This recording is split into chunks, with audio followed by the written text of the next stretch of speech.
ติดเป็นปัญหาที่เป็นภัยร้ายแรงต่อสุขภาพกายและสุขภาพจิตส่งผลกระทบต่อสังคมเศรษฐกิจบั่นทอนความเจริญของประเทศชาติหากประเทศใดมีประชาชนติดยาเสพติดจำนวนมากก็ไม่สามารถพัฒนาประเทศชาติให้เจริญรุ่งเรืองได้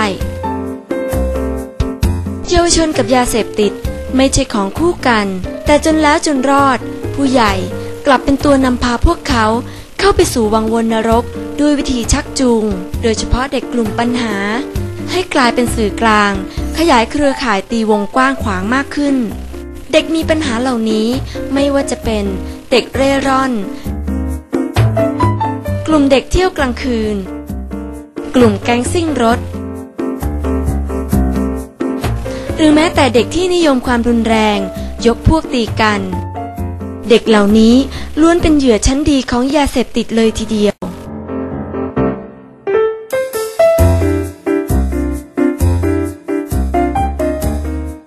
ขอเจริญพรสาธุชนทุกท่าน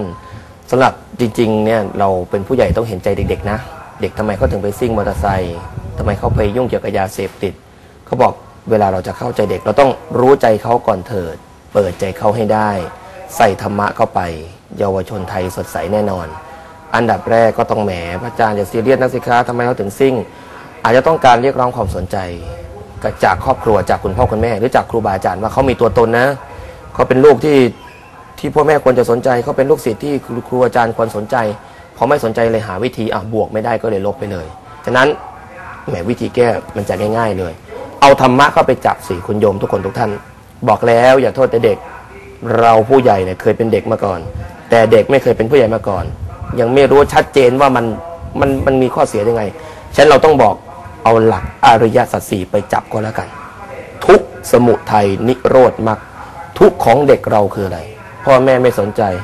พ่อแม่ยกใหม่เป็นสัตว์เลี้ยงลูกด้วยเงินเขาบอกเขาเซลมานานไม่รู้จริงหรือเปล่า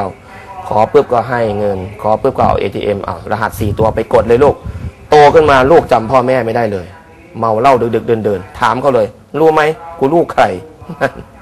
ขนาดพ่อแม่ตัวเองจำไม่ได้ยังไม่รู้จักว่าเป็นใครแล้วใครจะรู้ไหมเนี่ยบางคนจะตอบได้จะรู้กับมึงเลยเนี่ย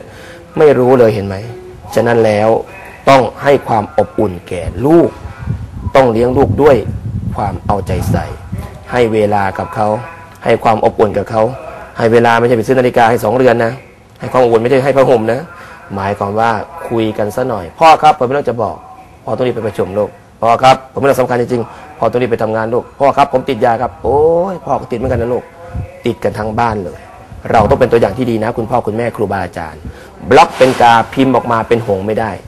บล็อกเป็นกาพิมพ์ออกมาเป็นกาบล็อกเป็นหงพิมพ์ออกมาก็เป็นหงฉะนั้นมันไม่ยากไงสอนลูกศิษย์อยากให้ลูกหลานลูกศิษย์เราสูบบุหรี่ดื่มเหล้าก็สูบบุหรี่ดื่มเหล้าให้เขาเห็นเขาก็เรียนแบบเพราะนั่นเป็นแบบให้เขาดูเราไม่อยากให้เขาดื่มไม่อยากให้เขาสูบเราก็อย่าสูบอย่าดื่มเขาก็จะไม่ทำอยากให้ลูกเล่นการพนันก็เล่นการพนันให้ลูกเห็นลูกก็จะเล่นตามเห็นสังเกตไหมสุดท้ายอยู่ที่ตัวผู้ใหญ่นะที่จะเป็นตัวอย่างเขาเรียกว่าไอดอลไอดู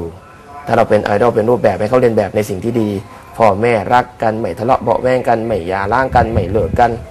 ลูกหาเหตุผลที่จะไปติดยาไม่ได้เลยนะเนี่ยฉะนั้นมันต้องเริ่มจากครอบครัวที่เข้มแข็งสังคมที่เล็กที่สุดแต่ยิ่งใหญ่ที่สุดในความเป็นจริง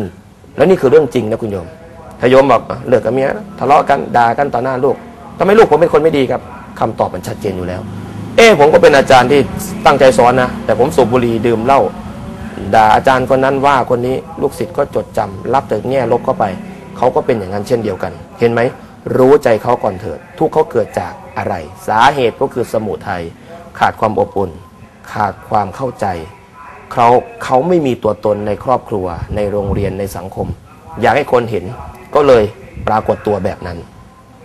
นิโรธคือความดับทุกข์ยังไงพระอาจารย์ก็ให้เวลากับเขาให้ความเข้าใจเขาพูดคุยกันเสาร์อาทิตย์โดยเฉพาะ Sunday We Love Sunday Family Day เป็นวันแห่งครอบครัว